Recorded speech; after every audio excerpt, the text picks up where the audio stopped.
네, 뉴플리 오늘 제목은요. 추미애 지금 백지장 맞들면 찢어져 종천 남의 둥지 찾는 뻐꾸기입니다. 네, 추미애 전 법무부 장관의 발언 연일 정치권의 파장을 일으키고 있습니다. 앞서 문재인 전 대통령이 사퇴를 요구했다. 이낙연 전 대표도 뜻을 함께했다 이렇게 폭로했는데요.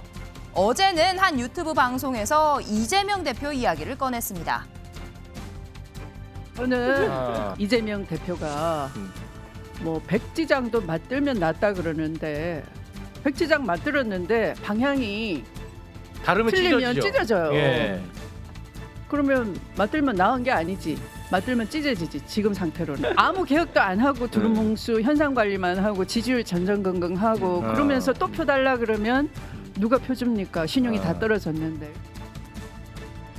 네, 앞서 민심은 들끓고 있는데 민주당은 너무 얌전해서 답답하다며 야성 회복을 위해 본인이 나서겠다라고 밝혔던 추미애 전 장관. 국민의힘의 법사위원장 자리까지 양보한 민주당의 현 상황 이렇게 쓴소리했습니다. 이 윤석열 정부가 너무 무능하고 못하고 비전이 없으니까 국민들만 고통을 겪는 거예요. 그러니까 국민들이 고통을 겪으면 5년 뒤에는 저절로 민주당이 이긴다. 그러니까 법사위도 양도를 하는 거예요. 법사위 쥐고서 우리가 입법 독재했다는 욕을 먹는 것보다는 그냥 법 다 통과시키고 악법을 다 통과시켜주고 그 고통은 국민이 당하면 표는 민주당에 줄 거다. 이렇게 생각하는 거야. 네, 추 전 장관의 연이은 이런 강성 발언들 민주당 강성 지지층 새몰이에 나선 건 아니냐 이런 해석도 나오는데요. 남의 둥지에 알을 낳아 원래 주인을 내쫓아버리는 뻐꾸기 정치다라는 이야기까지 나왔습니다. 제가 보기에는 탕난이라고 있습니다. 탕난. 알을 맡긴다는 거죠. 예. 뻐꾸기요. 뻐꾸기요. 예. 예. 남의 둥지에 뻐꾸기류. 알을 예. 낳아가지고 남의 새는 그게 예. 뻐꾸기 알인지 모르고 그걸 품어주죠. 예, 품어주고 모이를 물어다 주는데 나중에 뻐꾸기 새끼가 훨씬 더 커가지고 자기 새끼를 다 잡아먹죠. 민주당의 강성 지지층들을 포섭하려는 탕난 정치로 보여집니다. 네, 추미애 전 장관 민주당의 2대 당대표였습니다. 5대 민주당 당수 송영길 전 대표는 얼마 전 이 돈봉투 사건으로 최측근이 구속된 상태인데요. 송 전 대표 최근 이 태블릿 PC 증거 조작 의혹을 제기하며 현 정부를 비판하는 데 이어 문재인 전 대통령에게도 화살을 돌리고 있습니다. 아니 증거 조작을 지금 한동훈 장관이 태블릿 PC 증거 조작 의혹으로 변희재 씨가 지금 지속적으로 집 앞에까지가 데모를 해도 아무 대응을 안 하고 있어요.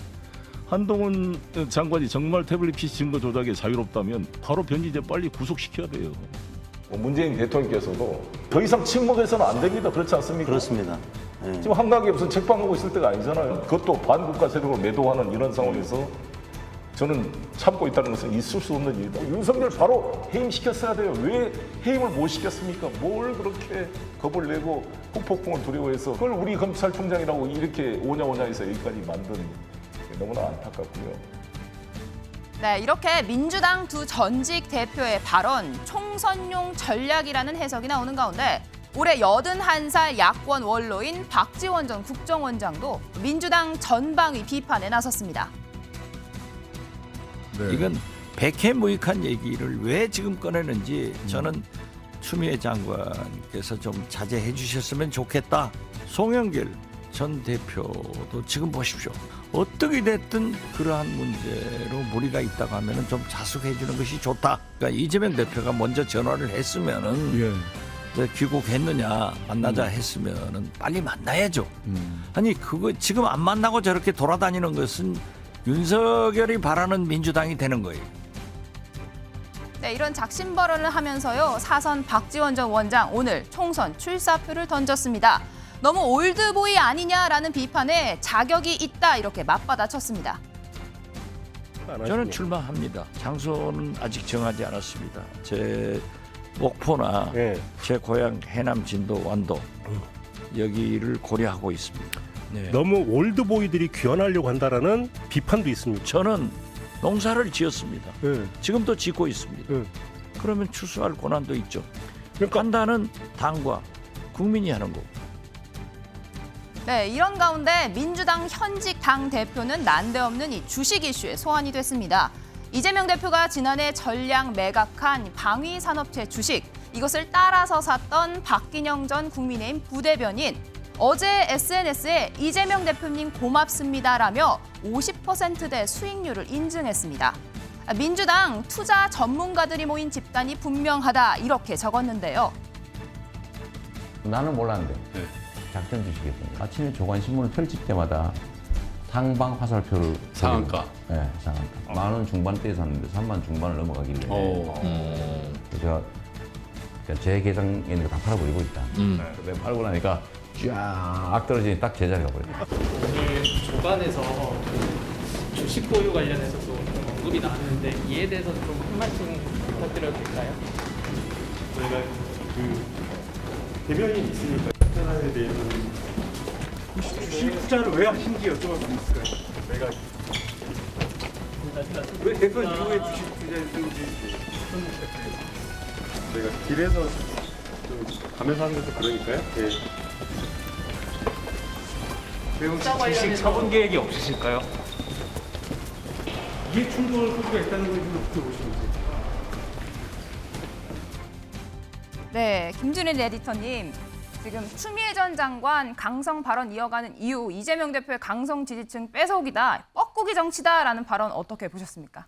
일단 아까 전에 그 조홍천 의원이 말씀하신 것 중에 사실관계 하나만 바로 잡으면은 그 뻐꾸기가 이제 알을 거기에 낳는 건 남의 동지 알을 낳는 거는 맞는데 그 새끼가 커가지고 잡아먹지는 않아요. 네. 다만 이렇게 다른 아이들을 밀어내죠. 밀쳐내고 네. 본인 혼자 살아남으려고 하는 거지. 그거는 잘못하면 이게 육식동물로 뻐꾸기를 이제 오해하실 네. 것 같아요. 이것만 말하자고 저는 큰 틀에서는 동의합니다. 그러니까 사실은 이제 윤석열 정권을 탄생시킨 데 가장 큰 기여를 했다. 이건 국민의힘에서도 맨날 추미애 땡큐 뭐 이렇게 얘기하잖아요. 그게 이제 본인으로서는 너무 이제 불편한 거고 정치를 네. 하는 입장에서는 이거에 대해서 어떻게 해서든 떨쳐내야 되겠다라는 거죠. 그러니까 더 강한 개혁. 내가 지금 그때 법무장관에서 물러나지 않았으면은 네. 내가 윤석열 잡을 수 있었는데 문재인이 임명한 거 아니야, 윤석열은. 그런데 지금 나를 이렇게 밀어내가지고 내가 이렇게 사실은 희생자다라는 이런 프레임을 하면서 좀 강선 지지층을 통해서 좀 이제 정치 재기를 하려는 것 같습니다.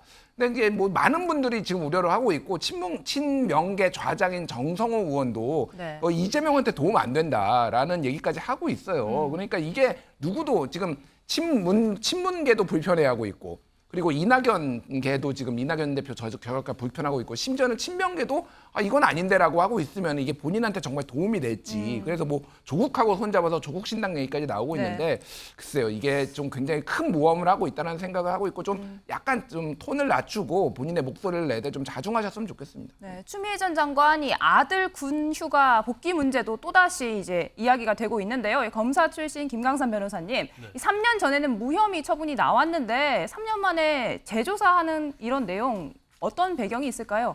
그 서울 동부지검에서 수사한 건데요. 이제 2020년도에 수사를 했어요. 네. 그런데 추미애 전 장관하고 그 아들하고 또 보좌관에 대해서는 다 무혐의 처리를 했거든요. 그때 무혐의 처분할 때 굉장히 말이 많았었습니다. 그래서 당시에 이제 동부지검장이 김관정 검사장이었는데 네. 김관정 검사장이 전형적인 친문 검사로 이름이 있었죠. 그래서 그때 무혐의를 하면서 왜 무혐의를 했냐고 물어보니까 그 관련된 사람에서 그 휴가를 승인, 그러니까 사실은 휴가 갔다가 복귀를 해야 하는데 복귀를 안 했어요. 그럼 복귀를 안 한 게 휴가가 승인돼서 복귀를 안 한 거냐? 승인을 안 했음에도 복귀를 안 한 거냐? 네. 근데 승인을 안 했으면 복귀를 안 하면 그건 탈령이거든요. 그래서 이제 그거에 키를 쥐고 있는 사람이 이제 김대인데 승인을 했느냐 안 했느냐. 네. 이제 그 사람이 4번을 조사받았는데 다 말이 왔다 갔다 해서 신빙성이 없다. 그래서 무혐의했다. 이렇게 그 당시에 검사장이 그렇게 얘기를 했거든요. 네. 그런데 이 사건이 이제 대검에서 들여다보고 대검 차장검사가 그 당시 이제 조남건 차장검사였는데 이건 무혐의하기에는 적합하지 않다. 수사하라고 했는데 동부지검에서 그냥 무혐의를 밀어붙인 거예요. 네. 그런데 결국은 이제 절차에 의해서 대검까지 왔는데 대검에서 이게 문제가 있다 해서 재기 수사 명령을 내리니까 사실은 다시 수사를 할 수밖에 없는 거고 최근에 그러면 휴가를 승인했냐 승인하지 않았냐는 김대위에 대해서 불러서 조사를 했다는 거죠. 네. 근데 김대위는 나는 승인한 적이 없다 이렇게 얘기를 하고 있다는 거예요. 그리고 전에도 진술할 때도 처음에는 기억이 안 나서 안 났다고 얘기했는데 승인한 적 없다고 일관되게 얘기했는데도 마치 자기 말이 왔다 갔다 하는 것처럼 네. 그렇게 한 것은 그냥 이해할 수 없다는 취지로 아마 조사를 받은 것 같아요. 그래서 제가 개인적으로 볼 때는 아마 이 김대희 진술이 신빙성이 어느 정도 인정될 가능성이 높다. 그러면 어떤 형식이든지 기소될 확률이 높아졌다 이렇게 봅니다. 네. 그런데 추미애 전 장관 과거 이 법사위에 나와서 아들 교육 관련된 의혹 제기에 대해 소설 쓰고 있다 이런 발언으로 화제가 되기도 했는데요. 관련 영상 보고 오시죠. 고발이 된 것이 1월 달인데 그죠? 네, 그렇습니다. 동부지검으로 고발이 됐습니다. 그죠? 네네. 동부지검장 가신 지 한 석 달도 채 안 된 것 같아요. 차관으로 바로 발령이 나셨습니다. 석 달은 넘었습니다. 석 달 넘었습니까? 네네. 1월 달에 가셔서 4월 달에 차관이 네네, 맞습니다. 되셨죠. 네. 아들 수사 건하고 관련이 있는 거 아닙니까? 차관으로 발령 난 게? 소설을 쓰시는 지금 인권국장이 잠깐 소설을 쓰고 있네. 우리 소설가입니까 국회의원들이?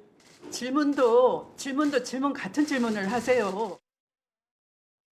네, 김광산 변호사님, 이 추미애 전 장관 아들 얘기도 나왔는데 검찰이 지금 민주당 동봉투 수사에 좀 속도를 올리고 있는 모양새입니다. 이 송영길 전 대표 최측근이 최근에 구속이 됐는데요. 앞으로 검찰 수사 방향 어떻게 진행이 될까요? 일단 지금 검찰에서는 지금 관련된 돈봉투 받은 사람이 한 20명으로 보고 있잖아요. 현재 국회의원.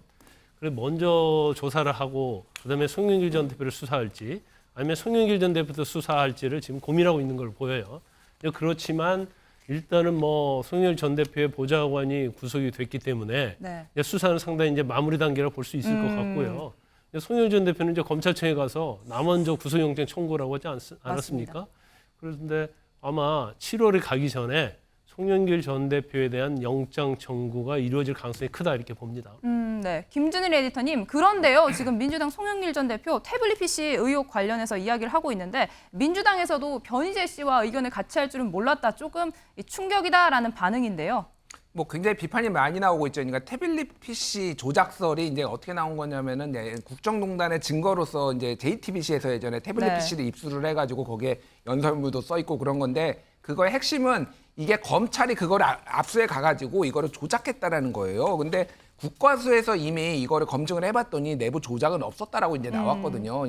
이거를 안 믿기 시작하면 이제 한도 끝도 없는 겁니다. 근데 다른 사람도 아니고 그럼 국정농단 자체가 이거가 다 근거가 없어진다라는 건데 그걸 민주당 대표까지 하셨던 분이 그거를 아무리 급해도 변희재 씨랑 같이 이거를 손잡고 한다라는 게 민주당에서 충격이죠. 그러니까 지금 내부에서 상당히 비판이 많고 네. 아까 전에도 똑같이 말씀드렸는데 좀 자중하셨으면 좋겠습니다.